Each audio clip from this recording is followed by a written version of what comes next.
أحببت رب العالمين مع الآمين والآمين والخنازير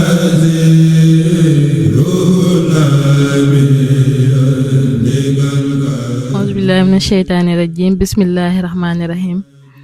salaamualeykum wa rahmatullah maa ngi leen di nuyu yéen ñëpp ku nekk sa tur ak sa sant di leen jaajëfal maa ngi tudd Ndeye Yatta Jaxate tey jii ñu kontaan bu baax di leen dalal seen émission bi di jotaay soxna yi ma ci dalal soxna Jaara ak soxna Xuma ñu fas yéene cee waxtaani werdul maxuus xam naa ne dama leen di bàyyi rek ñu nuyoo comme ça ñu mën a jàll ci question yi soxna Jaara maa ngi lay ziar. asalaamaaleykum wa rahmatullah soxna Yatta maa ngi lay déglu ziar di ziar soxna Xuma aussi incha allah tey ñu war a waxtaanee wérdul maxuus muy lu am solo loo xam lu jar a waxtaanee la fas yéene indi ay facettes yu bari incha allah fas yéene ko leeral. incha allah ok. asalaamaaleykum ñu ngi leen di nuyu ku nekk sa tur soxna sa sant ak soxna Yatta soxna Jaara ñu ngi leen di nuyu yéen ñëpp di rafetlu seen teewaay aussi tey dañ fi ñëw pour waxtaanee wérdu maxuus bi bu nekk pilier bu am importance ci yoonu murid bi fas yéene leen cee wax liñ ciy bañ liñ ciy tere wérdu bi nu mu doxalee lu nga ci am njàqare incha allah dinañ leen ko leeral bu neexee yàlla jërëjëf. waa kay jërëjëf xam naa dañuy ñëw rek jàll ci question yi damay gis lu bari xam nga werd bi du nekkul loo xamante ni dañ ciy faral di waxtaan lu bari te tamit daanaka biñ ko commencé waxtaanee yàggul ma bëggoon rek ngeen xamal ñu comme lan mooy werdul maxuus daal ngeen xusal ñu ci bu baax.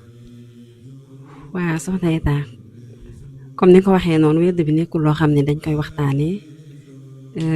te mbokk taalibe yëpp xamuñu ko comme niñ ko war a xamee mais werd bi comme niñ ko waxee al werdul maxuus minallahi bi waasitati rasulihi werd bi mi ngi jógee ci sunu borom subhanahu wa taala jaar si yonent bi sallallahu alayhi wa sallam mu jox ko cheikhul xadim radiallahu anhu mi ngi ko joxee ca Gànnaar Mauritanie en 1904 wird bi nag li ko composé génnul alxuraan ak sunna parce que ay baat yu ñuy wax la lu ñuy def suba ak ngoon li ko composé mi ngi nekk lu si mel ni fatiha falaxi naasi xasbunallahu wa ni'mal wakiil am na aussi ayatul kursi laxad jaakum am na xayla la aussi la ilaha illallah yooyu ñoo composé wird bi ak istixfaar aussi am na si te loolu moom yaakaar naa nekkul loo xam ne lu compliqué la wala dara parce que lu ñuy def la tous les jours donc nekkul lu metti wird bi nag am na ñetti façon mu nekk bi sëñ bi mu si njëkk a jot mooy werdul xafiif mi ngi ko jot si weeru koor bi mais après biñ ko ritee ba ci juróomeelu fan bi la ko joxe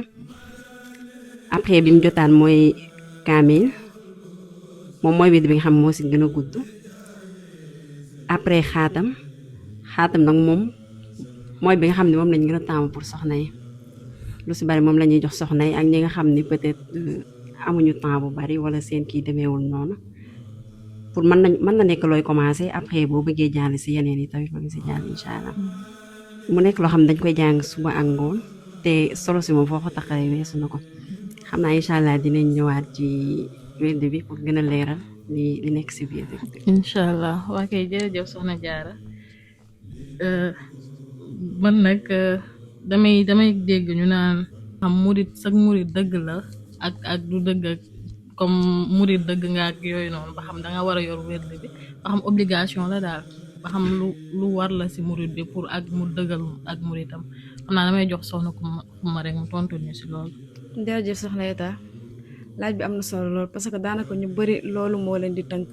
le fait que obligation la wala du obligation vu que ne buñ ne obligation la rek daanaka boo ko defatul day mujjee nekk bàkkaar mais werd bi ci yoonu murid nekkul obligation mais sëriñ bi daf ne ñi aju ci man ñëpp digal naa leen ngeen def werd bi góor ak jigéen nekkul loo xam si ni nga def ko du tax nga nekk murit nga ñàkk ko def du tax nga nekk murit mais day dëgëral sa murit day yokk sa pas-pas ci yoonu sëñ bi d'après man moom dëgg yàlla nekk na loo xam ne si nii nekkul farata mais man moom farata laa ko def ci yoonu murit daal su mënoon a suñ ci mënoon a gën a mën a def Pastef ba nga xam si ni dañuy bu ñu waxatee weddi rek dañ naan bu ñu nee murit rek dañ naan weddi murit rek weddi xam nga dañuy wax que ne ñu bëri ñoo yaakaar que ne yoonu murit àndut ak wedd mais dañoo waroon def de toute sorte que ne buñ ne yoonu murit rek ñu ne ndax jël nga wedd bi murit nga ndax yaa ngi def wedd bi mais nekkul ne soo ko deful rek nekkul obligation mais lu gën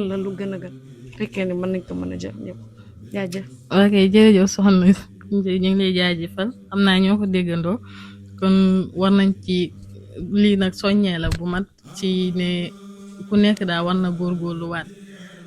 ngir gën a mën a dëggal sa murit xam naa du nekkul loo xamante ni obligation la comme ni mu ko waxee rek du obligation boo xamante ni dañ naan boo ko deful rek doo ak murit ndax la ñu gisoon comme sa mag ña rek avant sëñ bi di ko jot am na mag ñoo xamante ni ay murit lañ woon ñu ngi fi woon ñu ngi doon jaayanteeg sëñ bi te joruñu woon moo werd bi ginnaaw bi nag da ko sëriñ bi jotee te ñooñu sëriñ bi mu koy jot am na murit yoo xam ne ñu ngi doon jaayante si yoon bi topp sëñ bi nekk ay murit te ba ko sëriñ bi di jot fekk na daanaka ñu laaxu wala dara te terewul ay murit lañ woon du obligation certes mais ku nekk daal war na si góorgóorlu xam naa ne dañuy jàll si beneen question bi rek fu ñu waxee werd rek dañuy yaakaar ne góor yàlla yi daanaka lañ ci gën a xalaat lu si bari xam naa dañuy laaj rek ba xam ñu jox soxna Jaara rek mu leeral ñu si ba xam werd gi jigéen daf ko war a def wala déet. waaw loolu de njuumte lu rëy la lu tax ñu jàpp ni góor rek moo war a def wird te bari na ci sax presque jaamu yàlla yu bari dañoo yaakaar ni góor ñi ñoo ko gën a kii comme ni ko soxna waxee sànq sëñ bi muy digle dañuy digal na góor ak jigéen waxul góor kese wala kii donc jigéen dafa war a def wird bu baax comme ni ko góor di defee aussi jigéen dafa war a def wird bi loolu yaakaar naa leer na amul dara lu ko tënk lu teem war a def wird bi may profiter ci question boobu aussi di soññ sama mbokk jigéen ñi si ñu jël wird bi parce que mën nañu sax émission bi tey loolu moo ko waral pour ñu woo suñ mbokk jigéen ñi ñu gën a góorgóorlu ci wirdu Maxuus bi parce que dañ siy dégg ay kii yoo xam ni ñu si wax yoo xam ne dafa xam sax fan lañ ko teg wala fu ñu ko déggee comme ay jigéen bu amul 40 ans wala jël wird bi wala yu mel noonu te loolu moo wérul moom parce que xamoo sax yow ndax di nga fi dund ba am 40 ans wala donc tey boo nekkee mu kalaf rek julli walla xamal ni ndigal bi mi ngi sa kaw donc danga ko war a def en plus aussi beneen point bi ma si bëggoon leeral mooy dañuy laaj lu bari ndax jigéen mu setul war na def wird bi waaw daf koy def jigéen bu setul mën na def wird bi boo xasee ba jël moom yaakaar naa amul dara lu koy topp même si julli woo wala defoo yeneen yi mën nga di def wird bi ni mu waree incha allah. waa kay jërëjëf soxna Jaara kon nag ñoo ko déggandoo ñu soññiwaat suñu mbokk soxna yi rek bu baax a baax ci werd bi ñu def ci farata daal jël ko jigéen mën na ko jël comme góor tamit war na ko jël ni ko góor waree jël noonu la ko jigéen ñi tamit waree jël. ma bëggoon a xam rek lan moo caatu werd yi comme ça lan la daal boo koy def lan moo la waral. caatu werd bi ñaar ñoo ci nekk farata muy jël ko ci ndigal ak jëfe ko ci waxtu ya léegi nag li ci des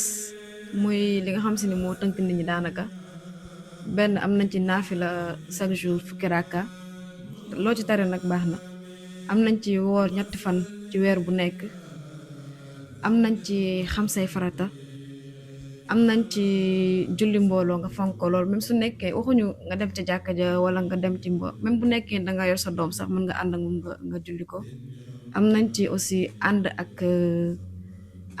ak koo xam si ni sopp nañ jikkoom daal koo xam si ni daanaka bàkkaar yu mag yi da koy xaw a moytu ak jàng alxuraan loo ci mën rek isib 2 isib ba ci paas boo ko mënee kii nga ci am nga ci loolu noonu léegi nag concernant waxtu julli kii waxtu yi ñu koy def waxtu yi yaatu na lool suba lay nekk ak ngoon am na ñoo xam ne tamit nee nañ tisbaar ak takkusaan lay nekk mais loolu du problème parce que ni nga ko da nga koy toppalante comme waxtu julli rek ni ngay fayee waxtu julli yi ni par exemple bu la waxtu julli bi rawee ni nga koy defee nu nga koy defee day am muxtaaru am darooriya léegi nag loolu lay demee daanaka ñu bari nag loolu moo leen tënk léegi xam naa damay bàyyi soxna Jaar mu expliquer leen wàllu muxtaar bi ak darooriya bi nu muy demee. waaw comme ni ko soxna waxee parce que wird bi dafa am si waxtu buñ koy def te waxtu boobu dafay tënk ñu bari parfois dañuy wax amuñu temps pour def ko alors que am nga temps toute la journée pour nga def wird bi parce que bu fekkee suba nga koy def ak ngoon comme suba gi bu fekkee suba gi def la raw parce que muxtaar bi mi ngi commencé si fajar ba jant bi fenk heure boobu bu fekkee raw na la ba tey mën nga ko def fii ba tisbaar te nekkul ni danga koy fay mais bu tisbaar xasee ba jot boobu ngay commencé door a fay wird bi bu tàkkusaan bi aussi muxtaar bi mi ngi commencé tàkkusaan ba timis foofu boo ko fa defee def nga ko si waxtu bi buñ xasee ba dugg si daruur bi boobu aussi mën nga ko def te nekkul ni danga koy fay mais bu gee jotee gee ba fajar bu gee ba fajar aussi mën nga ko fa def nekkul ni danga koy fay moom tamit mais à partir de fajar ngay commencé di fay wird bi te comme temps bi ñu ci wax tamit jëlu temps bu bari parce que wird bi si gën a gudd sax jëlalu la plus de 30 minutes bu fekkee xaatam bi nga xam ne moom la ñuy wax moom lañ gën a taamu pour jigéen ñi du la jël plus de 15 minutes donc yaakaar naa affaire temps bi moom loolu war na rek ñëw léegi. ok jërëjëf soxna Jaara soxna sànq bi mi ngi wax ci julli mbooloo gi te ku ne xam ne dëkk bi ñu nekk comme Canada daanaka amoo occasion lu bëri ngay fekkee ay julli mbooloo à part julli àjjuma gi ñu am ci jumaa ji te xam ne jigéen ñi ñun daanaka duñ faral di dem jumaa rek loolu daal laa bëggoon xam ba xam dina yomb fii wala. waaw fii moo wax dëgg fa yàlla loolu yomb fii pour nga gis foo julli mbooloo parce que ñun buñ ko defee mën nañ dañoo dem daayira te léegi sax loolu yombatul parce que temps bi dafay changer lu baree bari comme tey bu fekkee 17h la ñuy julli timis yow daanaka amatoo chance pour julli mbooloo moo tax comme wird charte yi comme niñ ko waxee que ni nekkul loo xam ne boo ko deful day yàq sa wird fekkee julli mbooloo ba mu mënul nekk yàqul wird bi mais nag bu fekkee am nga occasion pour def ko moom si nii nga dem fu ñuy jullee mboole nga jullee ko daanaka daal taamu nañ ko si mais doo xamante ni da koy gàllankoor daal ok beneen question bi moo di beneen laaj bi ma am si bii laaj bi mooy daanaka dama laa dégg sànq nga naan wird bi ñett lañ ci am. 3 lañ ci amoon mu nekk xafiif kaamil ak xaatam. waaw mu bëggoon a xam daal lan moo leen di différencier. daanaka amul différence de parce que wird bi ñett yooyu boo si jëlee xamal ne yaa ngi def ndigalu Sëñ Tuubaa amul boo xam ne moo gën bi wala peut-être parfois si affaire temps lay jouer comme tey man am naa temps pour def kaamil bi mën naa ko def mais bu fekkee yow xaatam bi nga bëgg a def parce que sa temps permettre la nga def kaamil bi mën nga jël xaatam bi nga def ko parce que tey moom moo gën a gàtt jëlalu la temps bu bari mais tey boo demee ba gis que ni sa am nga temps pour def ko mën nga bàyyi xaatam bi nga dem jël kaamil wala beneen xafif bi tamit. donc daal ñett lañ mais lépp wird bi benn lañ waa amul benn boo xam ne dafa gën moroomam. ci mën nañ ko wax daal ci tolluwaay bi comme ban moo gën a gudd ban moo gën a gàtt. waaw man loolu laa si jàppale ci bii moo gën a gudd. wala noonu laa leen jàppee daal mais amul différence ci këni comme tey kuy def kaamil bi peut-être moo gën koy def xaatam bi parce que ñoom ñëpp ay wird lañ. dama ci bëggoon a yokk ni nekkul ne boo yoree weddu xaatam bi rek ba nga xam si ne dañ ne tisbaar lay nekk ak timis mën nga bañ a barkeeloo kaamil bi ak xaafif mën na nekk mën nga barkeeloo kaamil bi mën nga barkeeloo xaafif bi bii ko ñoom ñaar bokkuñu waxtu bii suba la ak takkusaan bii tisbaar la ak timis léegi biñ laajee sëñ Mouhamed Diop Dagana dafa wax ne nooru ala nooru leer ci kaw leer ça veut dire que nekkul ne mën nga tënku ci xaatam bi rek wala nga tënku ci kaamil bañ a barkeeloo xaatam bi mën na nekk et vice versa léegi loolu tamit li tax ñu bañ ko mooy bañ a def par exemple xaafif bi ak kaamil bi ñoom daanaka ñoo bokk waxtu suba lay nekk ak takkusaan léegi nag bañ a defandoo ñaar yooyu ci même waxtu bi moo tax mënoo leen a boole mënoo jël bi barkeeloo bi mais xaatam moom mën na nekk ci yeneen ñaari mooy xaafim bi ak kaamil bi jërëjëf. waa kay jërëjëf soxna ñu ngi jaajëfal tontu yi leer na. léegi beneen question bi ma amoon mooy dama bëggoon a xam rek comme par exemple ñun ñi xam nga ne ay étudiants lañ parce que tout le temps ñu ngi école ba xam ban bërëb daal lañu taamu ci defee ko fa wala yenn saa yi dañuy dem liggéeyi tamit est-ce que mën nañ ko def ci bërëb bu la neex wala fi ngay liggéeyee wala école wala. werd bi nag moom taamu nañ ci nga def ko fu set yor jàpp jublu penku mais day am yoo xam ne si nii ci kii bi lay dugg ay exception lay nekk ci daroori yëpp lay dugg du par exemple tey jii fekk na laa fekk ci oto nga war ko mën a def mais lépp ci ay teggin la rek par exemple tey dañ naan la boo koy def waroo wax ku nekkul sa waajur xam loolu lépp ci tegginu weddi bi lay dugg moo tax dañuy préféré nga def ko ci bërëb bu set yor jàpp jublu penku comme ni ngay defee waxtu julli yi rek noonu moo doon gën mais am na mënul ñàkk exception nag moo dëgg yàlla mais des fois yooyu tamit dañ koy tolérer rek mais loolu day dugg ci tegginu weddi bi daal buñ ko mënoon a am ci tegginu julli mooy gën a gën. ok jërëjëf léegi pour loolu rek est-ce que man tey jii bu ma doon dem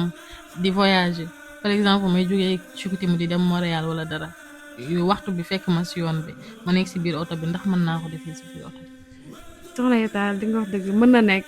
par exemple nga nekk ci oto di dem voyage di def werd bi loolu lu mën a nekk la par exemple dangay xool ni tey jii nii boo julliwutoon rek maanaam boo setulee ngay def werd bi comme noonu lay demee rek mais daal ak foo mën a nekk daal am na teggin yoo xam si ni danga ko koy jox par exemple ñàkk wax gi xam nga nekk oto nga ñàkk wax mën nga def werd bi dangay fexe assembler maximum de teggin rek. waa kay jërëjëf kon malgré ngay nekk ci oto bi comme oto moom xam nga ne buy daw xamutoo comme penku beeg yooyu fu ko neex lay jublu. léegi mën nañ ko def daal mën nañ ko def. waa kay jërëjëf léegi beneen question bi ma amoon mooy est-ce que am na lu werd bi di bañ wala est-ce que am na loo xamante ni mën na ko yombal ci jël bi. waaw werd bi am na lu muy bañ parce que comme teggin yi ñu ciy wax rek teggin yooyu boo ci bàyyi rek daanaka def nga loo xam ne werd bi ba mu ko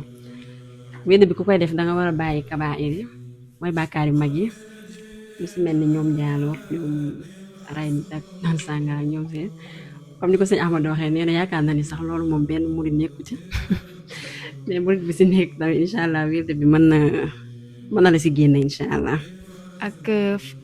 bu mu ko waxee bàkkaar yu mag yi ak yu ndaw yi man yu ndaw yi aussi ñoom jëw ak rambaaj ak yooyu noonu yooyu naa mën nga xëy def par exemple tey jii mën nga jëloo werd bi nga koy def des fois nga def ko nga rëcc ko nga def ko nga rëcc ko nga def ko nga rëcc ko mais boo jëlee werd bi day mel ni comme si def ko ak waaw ku la ray nga yemale daal affaire bi da lay diis même boo ko defoon tamit da nga koy jàppee bàkkaar bu n'empêche bàkkaar mag la mais da lay comme ça ni nga ko oyofalee woon avant ngay jël werd bi dafa lay gën a diis boobaa daanaka yow moom danga koy classé ci bàkkaar yi nga xam si ne ñeme woo ko def muy ñoom jaaloo ñoom naan sàngara ak yooyu noonu. daanaka li nga wax kon mën nañ ci jàppee ne daal werd bi nga jël ko moom jëlal rek moo lay defal li ci des. waaw jëlal li ci des moo la koy mottali. jëlal rek incha allah lépp dina mot. ok jërëjëf am na solo léegi ma doon laaj rek ba xam mën ngeen ñoo leeral si ki la ko war a jox wala ba xam dañ la ko war a jox bokkoon na ci charte yi yaakaar naa mais kan la moo la ko war a jox. waaw loolu dafa bokk ci yi nga xam ne mënul ñàkk ci werd bi pour nga def werd bi loolu dafa bokk ci obligation yi il faut nga am ku la jox werd bi te ki la koy jox dafa war a am ndigalu def ko ak jëfe ko mais nag am na lu ñu siy leeral lu si mel ni comme isnul xam mooy bi nga xam ne sëñ bi mu ko digalee murid yépp ku nekk mën na ko def képp koo xam ne murid nga rek bi ko sëñ bi joxee mën nga ko def mais nag pour ndigal li gën a dëgër nga jël isnul xaas bi mooy nga dem kenn jox la ko comme koo xam ni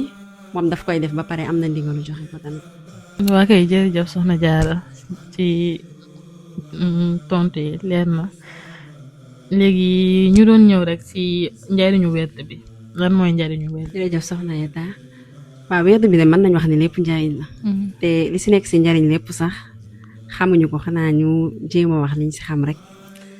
parce que sëñ bi nee na wérd bi ku koy def di nga nekk muumin muslim muhsin te doo texee di aussi sa giirub dund ci jàmm ngay nekk ak xéewal incha allah. sëñ Mouhamed Lamine Diop Dagana aussi indi na si téereem fu sëñ bi di waxee allahumma bi xaqi wajhillahi taala al karim habli kulli man amila haazal wirdi maa yaxbitu bi xayru fi dunya wal axira. foofu sëñ bi mi ngi fay ñaan képp kuy def wirdu bi yàlla defal ko loo xam ne ku dul moom dina la ko ñeewee dina ko ñeewee. ba tey day bokk si njariñ yi képp ku saxoo def wirdu bi ak ay chartam di nga dugg àjjana ci loolu ñu lay xisaab mooy ëllëg ñuy régler say jëf ak yooyu noonu ak ñu lay mbugal tamit incha allah. te kuy def wirdu bi seytaane daf lay daw te yàlla dina la musal si lépp looy ragal. te wirdu bi dina yokk sa njub aussi dina la gën a xii si jaamu yàlla tey fekkoon am na jaamu yàlla yoo xam ne yaa ngi ko doon bëgg a def mais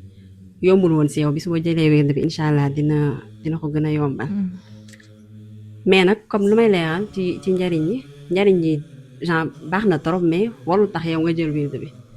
bi tey boo koy jël ko ngir jaamu yàlla ak def ndigalu Sëñ Tuuba loolu moo ci ëpp solo.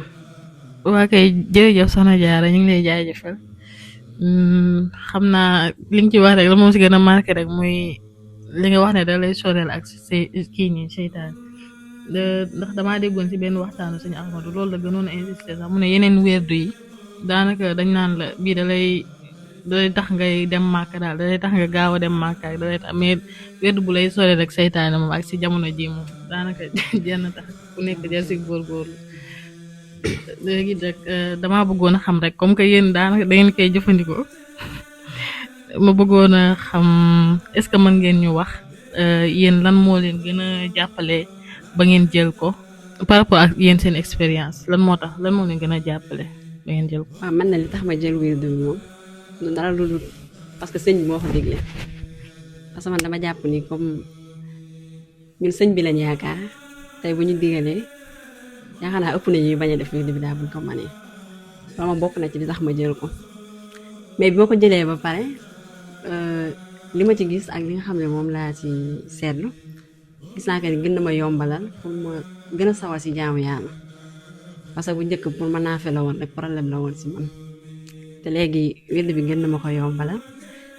te gis naa que ni aussi ay stress ak yooyu moom néew ma doo ko amati de mais dootoo ko dund comme ni nga ko doon dundee te xam nañu dëkk bi ñu nekk moom stress dafay yomb trop kon nag ku jël wirdu bi incha allah ay stress yooyu dootu la sonal incha allah li ñuy wax saxaadat daara ni ngay dund incha allah xel mu dal ngay am jàmmi biir incha allah. waaye ñooy jox soxna rek ba xam am na kàddu yoo ci sànni. waaw comme ni ko soxna Diarra waxee rek daanaka wirdu bi moom loolu mooy problème bi hésitation bala ngaa jël. mais daal suñu borom moo la ci xiir rek ak sëñ bi ñu la ciy dimbali rek. te jàpp naa ne moom ñëpp a ñëw incha allah xanaa yéex ak gaaw bu neexee yàlla. li ma ci gën a marqué mooy ragal yàlla ak yokku ngam gi waaw man loolu moom gën na ma ci marqué trop sax parce que dafa am yoo xam ne si nii dala daan yomb lool mais léegi daanaka foo toog rek da ngay sóoraale que ne yow mi xam nga njëkkoon da nga daan sóoraale nit ñi mais daf lay lu ma ko mën a tuddee sax fu lay jombloo en fait. danga naan jomb naa def lii moom dëgg yàlla bokkutul sax samay kii xalaatatoo nit ñi gis la xam nga wala nit ñi kii foo toll tout temps rek danga naan peut-être yàlla ngi may gis nekk peut-être sax moom moo nekk mais da lay gën a yokkal lool xam nga mu njëkkoon danga naan mën na maa def lii peut-être yàlla mën na maa baal mais femme yoo xam si daal danga koy bàyyi carrément danga koy rey sa vie dootu sa bokkati sa vie wirdu bi yëpp da koy ak jàmmi biir aussi ngëm gu dëggu ak wóolu suñu borom xam nga yàlla man ñun ñëpp gëm nañu yàlla wax dëgg yàlla mais wóolu ko moom moo jafe te gëm naa ni wirdu bi yombalal na ko te boobu torop sax daanaka problème dootul nekkati problème lu ñëw rek danga koy wékk ci loxo suñu borom wax dëgg yàlla nga sa na solo loolu wax dëgg yàlla xam naa beneen question bi may am rek dama leen ko partagé yéen ñaar est-ce que amoon ngeen si ay jafe-jafe ak ginnaaw àndal ñi ngeen di àndal jafe-jafe comme ñi ngeen di àndal wala seen waa kër ndax ñu si bëri dañuy wax wirdu dalay dof loo afa loolu ay caaxaan la rek wedd da lay def loo c'est que wedd gi xam nga ñu bëri dañoo yaakaar da ngay jël kurus di def ay kii nii rek comme ñoo ni ko tàmmee def wedd gi boo ko tiimee alxuraan moo ci nekk di xam nga léegi nañ xool léegi su nekk da ngay jàng alxuraan dof ba defee wedd bi dof moo ci nekk di daanaka lépp alxuraan la ay verset alxuraan moo ci nekk ay kii ay tuub loolu da nga nekk ci wedd bi instant bi tey man damay jël sama téléphone mu war nit ki ne ko lii mooy weddi murid bi mu ne ma attends comment ça lii mooy weddi murid bi ñoom dañoo yaakaaroon ne da ngay téye sa kurus comme yenn weddi yi par exemple n'empêche am na ci mais da ngay téye sa kurus def astaghfirullah amul daray alxuraan daal ñoom loolu lañ jàppoon man moom dëgg yàlla personnellement amu ci woon problème amu ci woon benn problème amu ci woon problème ñi may àndal ak sunu waa kër wax dëgg yàlla parce que daanaka wedd ñi ngay àndal ça dépend xam nga nit dañ naan jikkoy góor la ci maslaa mën nga ànd ak ñëpp mën nga def ak ñëpp mais yow yaay xool ak nit ku nekk fa ngay ànd ak moom ak fa ngay jëflanteeg moom xam nga am na nit ñoo xam si ni genre mënoo incarner yenn kii yi ba pare di jëflanteeg ñoom mais teewut tamit seq ñoom jaam boo leen rombee nga nuyu leen maslaa waxtaan ka foore loolu dafa nekk te yaa xam ne loolu tamit wedd bi da ko yombal de naa fa gënoon ñàkk itte ñëpp te dëgg waaw maa gënoon ñàkk itte ñëpp te dëgg yàlla côté boobu moom léegi moom dëgg yàlla alhamdulilah mën na maa jëflanteeg nit ñëpp ama problème kenn mais daal di xoolaat àndandoo yëpp nit ku nekk genre ab dox ba bëggee mu yomb dangay xool ñi nga xam si ne bokk fa ngeen jëm loolu la. ok jërëjëf soxna Diarra. waaw comme ni ko soxna waxee rek wedd bi day def loo waate moom loolu moom yaakaar naa ni ko waxee dara dox du fenn parce que luy def loo waate amu si yaakaar naa ko defoon ba jël ko sax di nga fa jaaree wér parce que alxuraan ak istixfaar moom xanaa dañuy yaakaar ni comme dañuy wedd ay turi junne ak affaire yooyu noonu moo tax loolu ñàkk xam laa ko jàppee mais ku ko jël moom incha allah ba xam ne nekk si biir doo wax loolu mais bu fekkee comme am naa si problème non je pense pas aw ma si problème ak comme ñi ma dëkkal wala ñi may àndal parce que man déjà ñi may àndal sax bariwul mais aw ma si benn problème wax dëgg fa yàlla côté boobu moom alhamdulilah. kon nag daanaka wax ji boobu boo ko déggee nga xam ne lay amatul daal liñ doon lay lépp daanaka leer na ndax ñu ko jëlee ngi nii toog ñooy wax seen bopp doy na firndeel waa beneen question bi mooy loo leen di xalaat ni moo gën a tax nit ñi di ko ragal daal ñu gën a ragal lan moo tax ñuy gën a ragal jël gi ak loo leen di conseiller ñi ko jëlawul. nit ñi moom daanaka koo si waxu wedd bi lu mu lay njëkk a wax manuma matal charte yi wala awma temps pour def ko te loolu yaakaar naa leeral nañ ko sànq charte yi nekkul que ni danga war a matale yépp pour mën a def wedd bi wala matale woo ko doo ko mën a def comme niñ ko waxee dafa am charte yoo xam ne te li nga xam ne moo si nekk obligatoire nekkul lu jafe la comme nga am si ndigal pour def ko ak temps kii bi nga koy def waxtu yi nga koy def bu fekkee yeneen yi ñoom jàng alxuraan ak naafila ak yooyu noonu boo ko mënee nga def ko moo gën mais boo ko mënul tamit warul la teree def wedd bi ñu baree bari yaakaar naa loolu moo leen siy téye loolu yaakaar naa nekkatul lay ku jàppoon ni charte yi force la ndem nekk na lu baax nag moom pour nga def ko mais nekkul force képp koo xam ne charte moo la téye woon mën nga ñëw incha allah nga jël wedd bi comme ni ma leen koy waxee rek jël leen bu ngeen jëlee pare yàlla moo tamit léegi bu kenn problème ay charte yi bu kenn xalaata ne damaa war a jël wedd dama koy jël léegi li des ñu bëri dañ naan ay mun maa bàyyi bàkkaar yeeg affaire yooyu noonu ay jëw ak yooyu noonu di nga ko bàyyi incha allah jëlal boo jëlee ba pare rek li ci des yëpp bilaay da ngay jël ba pare rek li ci des yëpp yàllaa koy mottali léegi nañ waxee noonu nañ jël rek li ci des yàlla mottali ok ñëw ma déggandoo kon nag daanaka lay amatul léegi am na beneen question bu ma kii woon tamit bu ma leen bëggoon poser bala ñoo tëj muy ndax wedd bi mën nañ ko comme boo ko jëlee tey jii nii ba yàlla defal nga nekk si comme xawma daal ndaxte bés de fois moom fu nekk lay ñëwee ba nga bàyyi ko ba xam boo ko bëggee jëlaat ba xam dina am loraange wala dara daal ndax am na wedd yu ñuy dégg tamit boo ko bàyyee da ngay lii tëkku gi daal. ndax wër gi boo ko bàyyee dina am loraange wala amul loraange ak noo koy jëlaatee boo ko bàyyee ba bëgg koo jëlaat. waaw soxna Yata question boobu am na solo trop parce que lu ci mel ni nga jël wérd bi bàyyi ko loolu sax nekkul lu ñuy faral di gis mais tey bu yàlla dogaloon nga jël koo bàyyi ko tamit amul dara luñ la si tëkkoo wala loo xam ne mën na la dal après mais nag képp ku demoon ba koy bàyyi tamit yaakaar naa li tax nga bu ko bàyyi war na nekk farata comme mu nekk koo xam ne am na ay problème pour dundal njabootam wala am dépression wala mu nekk dans le coma yooyu noonu bis bu la dalee bu ñëwaatee doo sax nekk di fay wérd bi danga koy jëlaat rek nga continuer def sa wérd. kon daal amul gàllankoor daal si boo defoon ko tey jii nii nga ko doon def ba bàyyi ko amul gàllankoor. déedéet amul benn gàllankoor waaw koo xam ne danga ko bàyyi noonu parce que daf la neex nga bàyyi ko rek te moom conseil mu ko kenn sax. bu fekkee da nga toog ba mu neex la rek nga bàyyi ko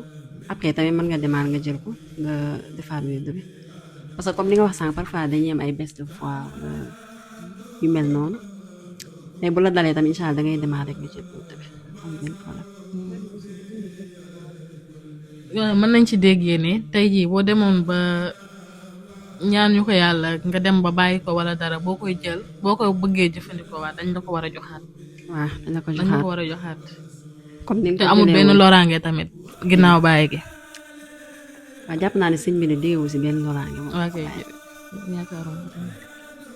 te leer moom kenn du ko jël di ko bàyyi. wala ngeen génn da ngeen di jël.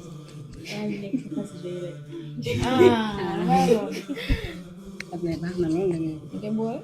man gis naa kii bi si wax sëñ Maam moo laa gis moom du leen may dara.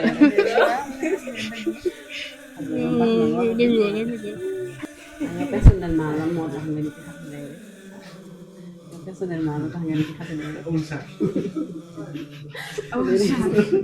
yi charte yi nga nekk ci sa yor wedd bi yooyu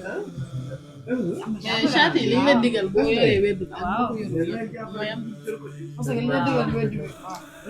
am na bokk lu ne bokk wedd bi ak ñàkk wedd bi loolu peut-être am na sax mais bokk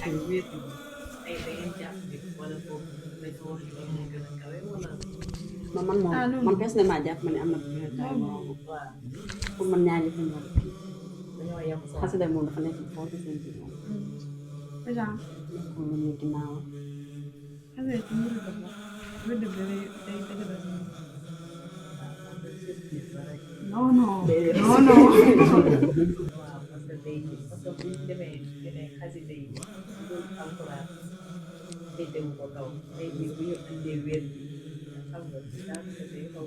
xam nga wedd bi ak xasida yi du mënoo ko comparé nekkul comparé nekkul lu ñu comparé moo tax du yomb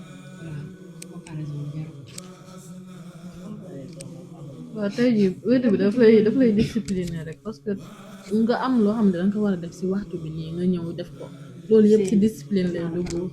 ci sa lii nii sa routine yombalal laa ko tuddee xam nga dafay da ngay boo defee wedd bi da ngay jàng sa mën nga jàpp ko liggéey am na la yombalal lu bari yoo xamante ne loolu am na mbir yoo xamante ne dañu xaw a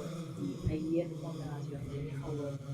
mel ni luy minimiser wedd xaw ma ndax yoo xamante ne loolu mooy tax lu wedd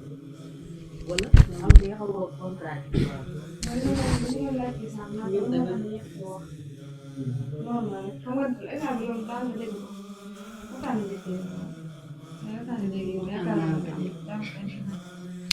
mais am na yoo xam si ne ñàkk respect ci da ci bokk da ci joué par exemple yeneen muy dégg yeneen tarixa yi ñu naan am na yoo di noo koy defee leen la yooyu noonu man laa ko jàppee de xam nga tey mënoo di wérd ba pare def yenn yoo xam si ne dëgg yàlla bu tewa si bët dal génn loolu yëpp na fi moo tax ñu naan loolu dama tax ñu def charte yi ay teggin la rek c'est que nag nit ki nag moom loo boolut ak ay teggin nag moom mais est-ce que réellement loolu la parce que noo jàpp ni comme charte yi tey jii nga jël wérd bi te nga ñàkk ko ba ñu jël xam nga danga ci war a nekk naafila yooyu yëpp suñu borom daf ko dégle avant wérd bi léegi tey jii wérd bi daf lay discipliner pour ngay def charte yi wala charte yi moom moo tax ñuy joxe wérd bi non par exemple kon ñu la waxoon sànq may la tey mën ngaa bañ a def wedd bi di naafila tey boo naafilaa tey jëllal nga naafila suba jëllal wedd bi tey boo ko jëloon xam nga tey day mel ni naafila bi farata lay nekk ci yow.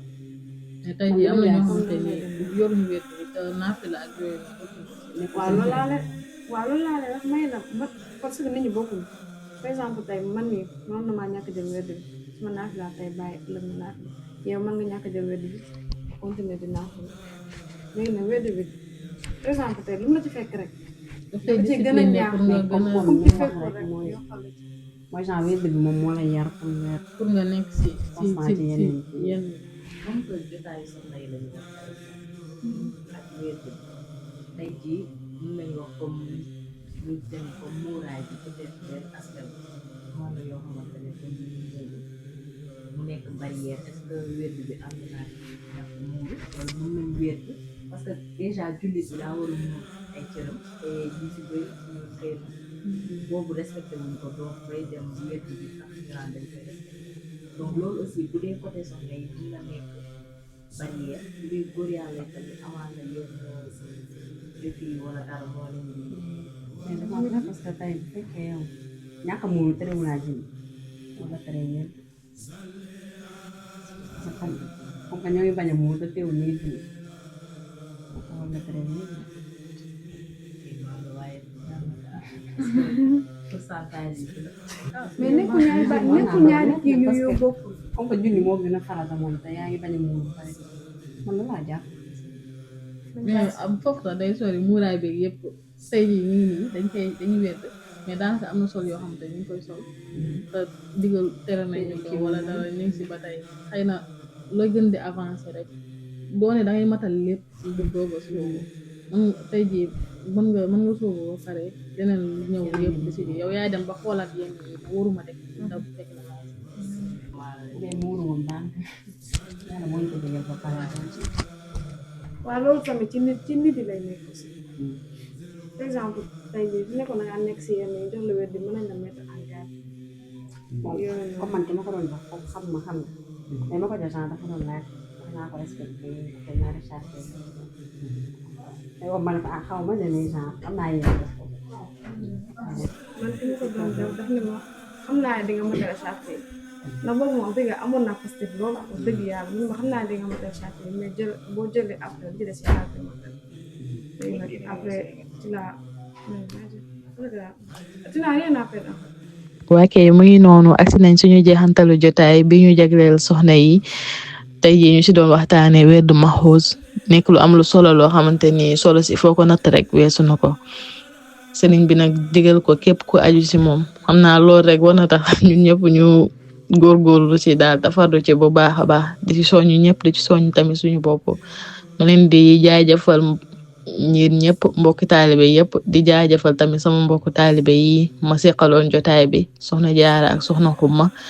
te di leen wax tamit ne xëy na waxtu bee ñu xaw a tënk rek ak maanaam wérdu bi daal liñ ci mën a wax dafa bari ba tax na mënu xaju si jotaay bi yëpp kon xam naa ku si am question rek wala loo xamante ni danga ko bëgg a leerlu nga bàyyil ñu ko si commentaire yi dinañ ci ñëw incha allah yaatal ko si beneen vidéo bu ajee tamit ñu defaat beneen jotaay tamit ñu defaat ko incha allah di leen ñaan rek bu leen fàttee abonné partager aimer tamit ak commenter waaye surtout ngeen activer seen cloche de notification ngir yeneen jotaay yi ñuy waaja amal incha allah si yeneen thèmes yu am solo di leen ñaan tamit ngeen abonné si yeneen plateforme yi lu si mel ne Instagram Facebook wala TikTok bi yooyu yëpp dinañ ko fa jàllale incha allah waa koy jërë ngeen jëf ba beneen yoon incha allah si yeneen i jotaay salaamu aleykum